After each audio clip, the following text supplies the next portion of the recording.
les représentants du peuple arrivent vraiment au pouvoir à partir de la fin du 5e siècle, eh bien c'est là qu'on voit se multiplier les condamnations à mort.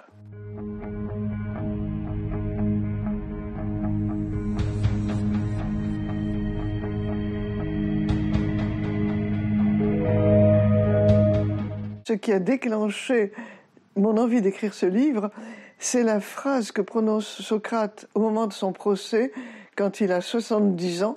« Si j'avais fait de la politique, je n'aurais jamais atteint cet âge-là. » Alors, était-ce donc si dangereux de faire de la politique? Alors, pour répondre à cette question, il me semblait qu'il fallait d'abord éclaircir ce que pouvait signifier en Grèce ancienne faire de la politique.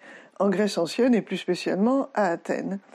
Et il m'est apparu très vite que le principe qu'il fallait que je pose au départ, c'est qu'on ne pouvait faire de la politique que si on avait droit à la parole, si on avait le droit de parler. Effectivement, j'ai constaté que ceux qui parlaient, qu'on appelait justement les orateurs, ce qui est le mot qui signifie en grec ancien homme politique, les orateurs étaient soumis à un véritable harcèlement dont nos hommes politiques modernes n'ont aucune idée.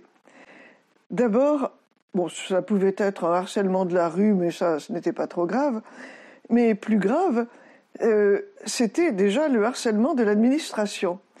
Parce qu'un homme politique était très vite désigné ou élu pour exercer une charge, une fonction.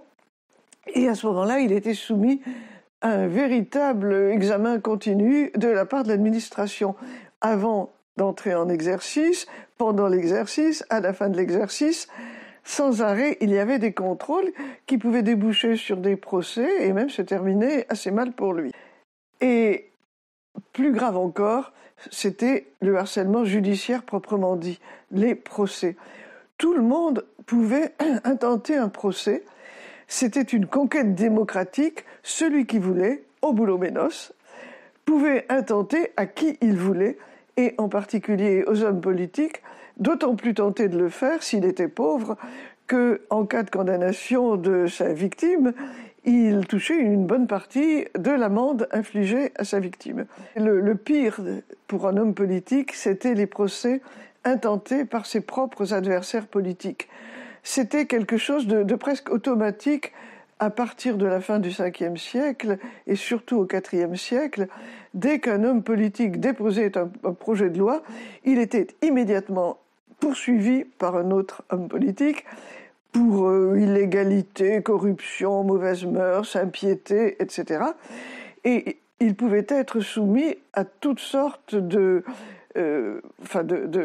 punitions assez graves, par exemple, bien sûr, une amende plus ou moins forte, mais aussi la privation de ses droits de citoyen, l'exil et la peine de mort, ce qui se produisait assez souvent.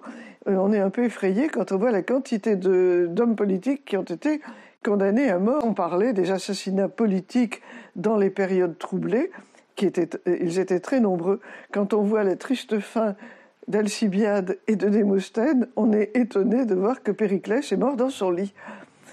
Alors pour terminer, je voudrais dire ce qui m'a le plus étonné dans la rédaction de cet ouvrage. D'abord, c'est le nombre de procès politiques qu'un homme politique pouvait subir. Un homme politique se vante d'en avoir eu 75 et d'avoir réchappé. Mais la deuxième chose qui m'a surprise, c'est la rapidité de la justice. Tous les procès devaient se tenir avant la fin de l'année et le procès ne durait qu'une journée, jamais davantage. Une troisième chose qui m'a beaucoup étonnée, c'est de me rendre compte que la condamnation à la prison n'existe pas. On peut être condamné, je l'ai dit, à une amende, à l'exil, à la privation des droits de citoyen, à mort, mais jamais à la prison. Alors, peut-être me dira-t-on, mais la prison, elle existe. Oui, bien sûr, elle existe. On y amène les gens qu'on arrête en attendant leur procès, sauf s'ils peuvent donner une caution suffisante, et on y met les condamnés à mort en attendant l'exécution. C'est un peu le couloir de la mort, comme diraient les Américains. Et enfin, ce qui m'a aussi étonné, c'est que dans cette démocratie athénienne, les seuls qu'on entend parler pendant très longtemps, ce sont les aristocrates. Les gens du peuple ne parlent pas. Et quand ils arrivent enfin à monter à la tribune, parce qu'ils peuvent crier dans l'assemblée du peuple, mais ils ne parlent pas pour autant comme les véritables orateurs, mais quand les représentants du peuple arrivent vraiment au pouvoir à partir de la fin du 5e siècle, eh bien c'est là qu'on voit se multiplier les condamnations à mort. Alors, je ne voudrais pas que qu'on en conclue que la démocratie athénienne n'est qu'un mythe, un leurre. Non, bien sûr, elle reste admirable dans les principes qu'elle a posés et qui nous ont inspirés, et bien souvent, tout de même, dans ses actes.